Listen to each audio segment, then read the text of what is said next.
বিনা টাকায় 64 জেলা ভ্রমণে সবাইকে স্বাগতম। আমি আলিমদার, আমি ঘুরি সারা বাংলাদেশ। মামার বাসা থেকে আর কি মাত্র বের হলাম। আজকের গন্তব্য রাজশাহী।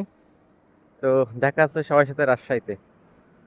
আর আমি মূলত ছিলাম এই যে এখানে। আর ভিতরে হচ্ছে ওনার বাসা ছিল। বাসা থেকে আর কি সামনে বাইপাস আছে। বাইপাস থেকে আর কি মূলত আমি চলে যাব সর্বপ্রথম পুটিয়া এবং বাঘা যে মসজিদটা আছে রাজশাহীর, হ্যাঁ ওখানে। চলতে চলতে রাজশাহী সম্পর্কে কিছু তথ্য শেয়ার করি। তা হচ্ছে রাজশাহী শহর খুবই পরিষ্কার পরিচ্ছন্ন এবং বিশ্ববিদ্যালয়ের জন্য খুবই পরিচিত। এখানে রেল স্টেশন, বিমানবন্দর অবস্থিত। আর বিশেষ করে যদি প্রাচীনকালের কথা বলি 1700 সালের দিক থেকে, তো সেই জায়গা থেকে এই নাটোর জেলা থেকে রানী ভবানী কিন্তু এই পুরো রাজশাহী শহরটা কি কন্ট্রোল করতো এবং সেই কারণেই তাকে এলো অন্য মাতা বলা হতো, কারণ তিনি এলো মানুষের কল্যাণ এবং মানুষের সেবা করতেন। সেই জায়গা থেকে তিনি খুব পরিচিত। আর এছাড়াও হলো বাংলাদেশের 8টি বিভাগের মধ্যে আর রাজশাহী বিভাগও অন্যতম। তো আজকে দেখা হচ্ছে রাজশাহীতে। রাজশাহী যখন ব্রিটিশ সরকার কি বাংলাদেশ শাসন করে তখন কিন্তু এই রাজশাহী শহরে সিল্ক সিটি নামে পরিচিত, কারণ এখানে সিল্ক কারখানা তৈরি করা হয়। আর সেই জায়গা থেকে এখনো কিন্তু রাজশাহীকে সিল্ক সিটি নামে সবাই চেনে। আর এই যে আমি এখন হাঁটতেছি, জানি না কোন গাড়ি আমার কপাল এখনো লেখা আছে। আমি এখনো ট্রাই করি নাই, সামনে যে ট্রাই করবো। এই যে একটা গাড়ি দাঁড়িয়ে আছে।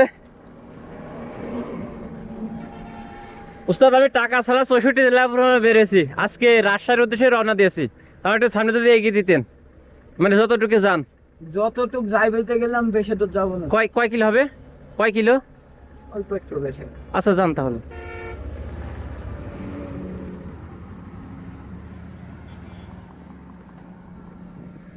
উনি আর কি অল্প যাবেন, যার কারণে আর নিলেন না।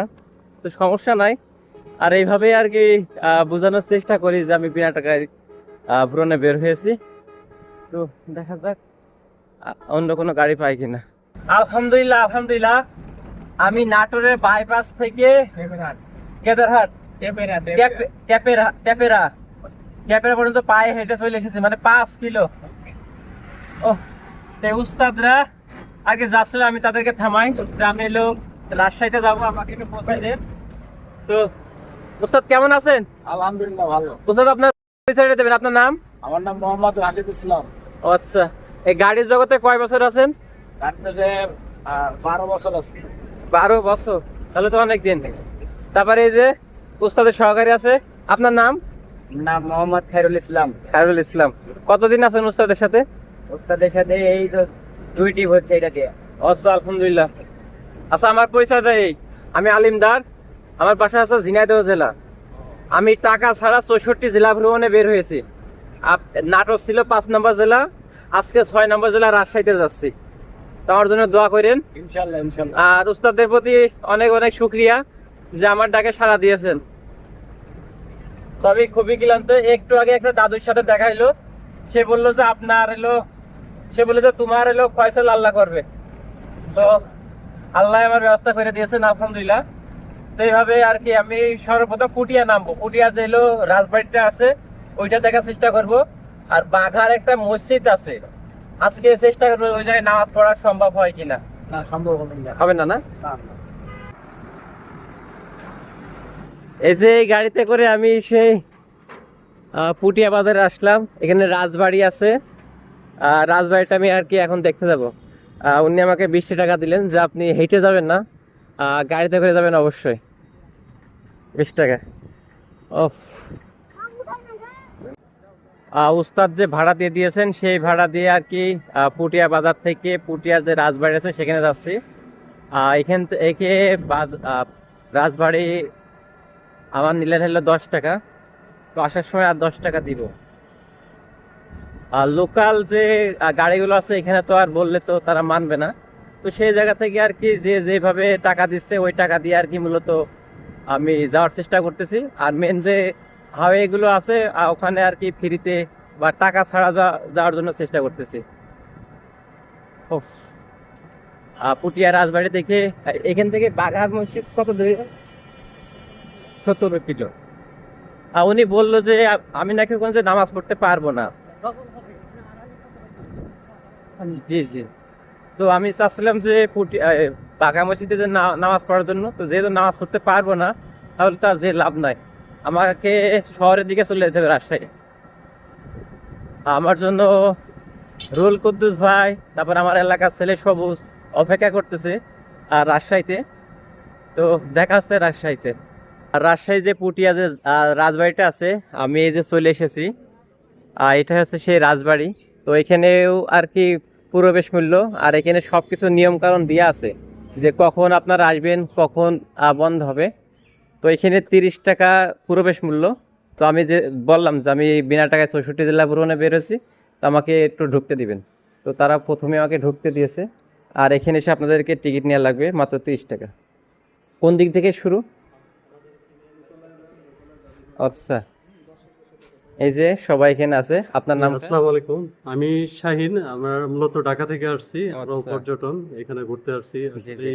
এটা 400 বছরের একটা ঐতিহ্য। ঐতিহ্য। আপনারা যদি এখানে আসেন, বা সবার রিকোয়েস্টে বলবো যে আপনারা সবাই আসেন, এসে আসলে আমাদের যে ঐতিহ্য বা ইতিহাস সবাইকে জানতে হবে, শিখতে হবে।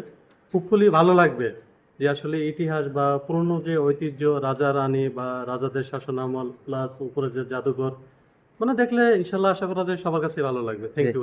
আপনাকেও ধন্যবাদ। এই যে উস্তাদ, উনি মূলত এখানে টিকিট কাউন্টারে আছেন। তো আমার জন্য দোয়া করেন যেন আমি প্রতিটা জেলার হলো ঐতিহ্য আমি তুলে ধরতে পারি এবং আমি ঘুরে দেখতে পারি। রাজবাড়ির যে মানে কি বলবো, মাথায় নষ্ট। এখানে যে কারুকার্য, সবাই আর কি ভিডিও করতেছে, মানুষ আছে। এটা হচ্ছে বড় গোবিন্দ মন্দির। বড় গোবিন্দ, ওরে সর্বনাশ। যাওয়ার পথে এদিক দিয়ে? জি জি। আচ্ছা আচ্ছা। ও রে, এখানে তো আমার মতো আরো মানুষ আছে। হাও, মানে সে আমলের কাজ দেখলেই আর কি মাথা নষ্ট। দেখেন প্রতিটা কাজ কত নিখুঁত। আর এই যে প্রতিটা এতে কারুকার্য দেওয়া রয়েছে, আপনার হাতির ছবি, পুতুলের ছবি। আর যে আর এখানে এটা হলো মন্দির, মন্দিরের উপরে ওটা নিষেধ বলেই দিয়েছেন। আর এই যে পুরাতন ঘর বাড়ি।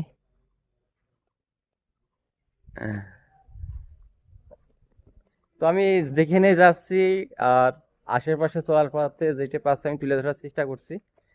তো এই আর কি। আর অনেকে বলতেছেন ক্যামেরা ভালো করতে, আমার ফোনের থেকে এর বেশি আর ভালো করা সম্ভব না। যতটুকু সম্ভব আর করতেছি। এই যে ওয়াও, মাথায় নষ্ট। সম্রাট আকবরের কাল থেকে আর কি এই রাজবংশ প্রতিষ্ঠিত হয়। 1556 থেকে 1606 খ্রিস্টাব্দের ভিতরে কি এদের প্রতিষ্ঠিত। আর এই জায়গাটা রক্ষা করার জন্য 5টা পুকুর আর কি খনন করা হয়, যেন শত্রুরা আক্রমণ করতে না পারে। আর আমি এখন এই যে উপরে যাচ্ছি।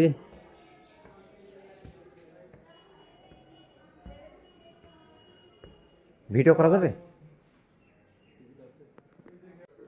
এইদিকে আর কি আর নতুন করে আর কি সংস্কার করতেছে, কারণ এগুলো টিকিয়ে রাখা আমাদের একটা ঐতিহ্য, যার কারণে যে নিচে কাজ করতেছে।